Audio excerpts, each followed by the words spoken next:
How are you all doing today? Was your weekend? Yeah, what about you?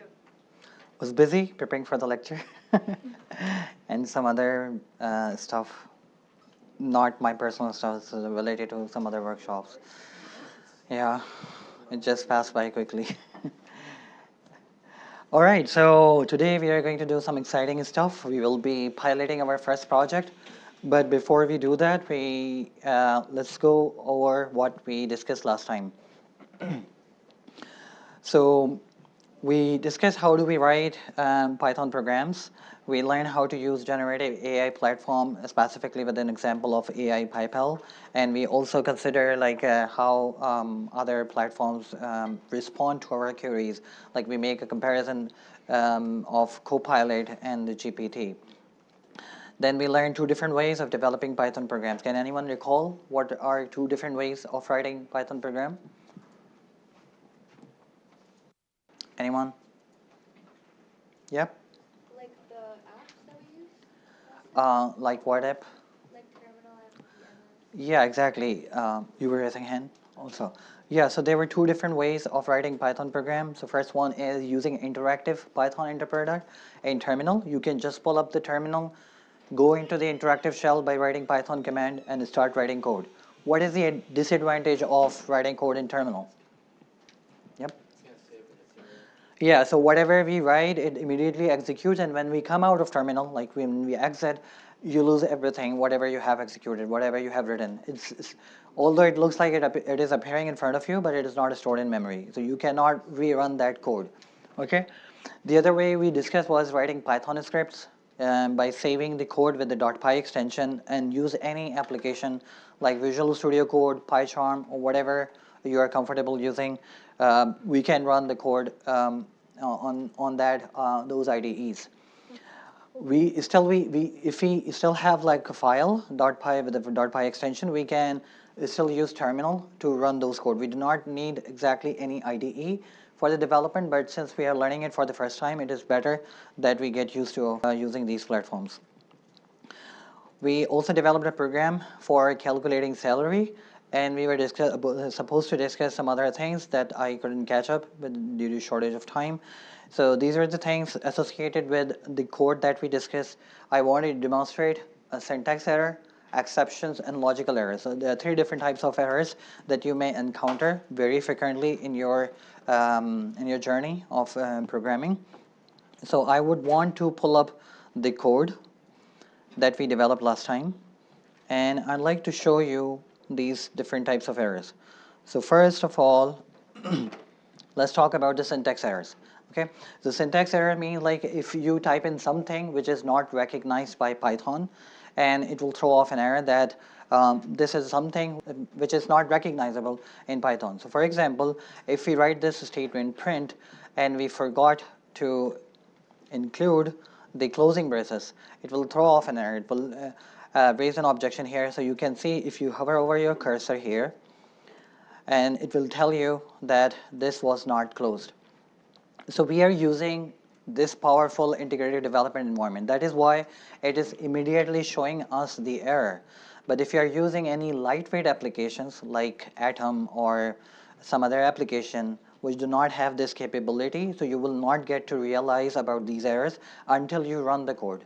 So assuming that we are writing our code in a terminal or somewhere else, so let's try running this code by typing in Python salary underscore calc.py. If you hit enter, and there you go, you will see the error. Now this is very important learning how to read the error, what it is complaining about. So the rule of thumb is start reading from the bottom. Okay, so read the last message, what it says. It says there is a syntax error, and this was never closed, and where it is in this statement. Go up one line up, and will tell you where it is and what line it is actually in line number 2 in this code which is stored in this entire path. Okay, so this line number 12 has an error, and I can just go up and I can close the brace, and if I run it again, it will run the code without any issue. Okay, so these are considered as syntax error, where Python interpreter doesn't recognize what you're trying to do, and it can complain. You won't be able to actually execute the code. Okay. So the second type of error was the exceptions or runtime error. So you would be able to write the code, it will not complain anything, but when you run it, it will throw off an exception that it may complain that it may not be able to execute it. So one example of the exception is when you try to perform some calculations which are not allowed. Let's say you are doing is let's calc equal salary, which we already have it, and we are trying to divide it by 0. Okay, so anything divided by 0 is not allowed because it's mathematically it's an infinity. So when you try to run this code again, although it is not complaining about any error, there are no red marks in this one, and when you hit enter, you will see that it raised an exception. There are many different types of exceptions. So here it is called the zero division error. So division by 0, in which line, and what line number 14. So I would just go here and quickly fix it. Okay, so this is just one example of runtime error. There might be some other examples of runtime error.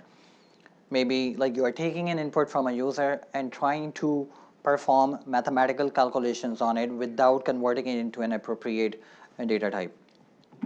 So that was the second type of error, and the third type is logical error. Okay, so logical error means like there is an error in your logic. It is syntactically correct, there is no runtime exception, but when you are developing a logic, you are not getting the correct output. So for example, here, actually I was demonstrating it in the first class. So for example, in this line of code, while we are calculating a salary, let's say instead of calculating a salary, just hold on.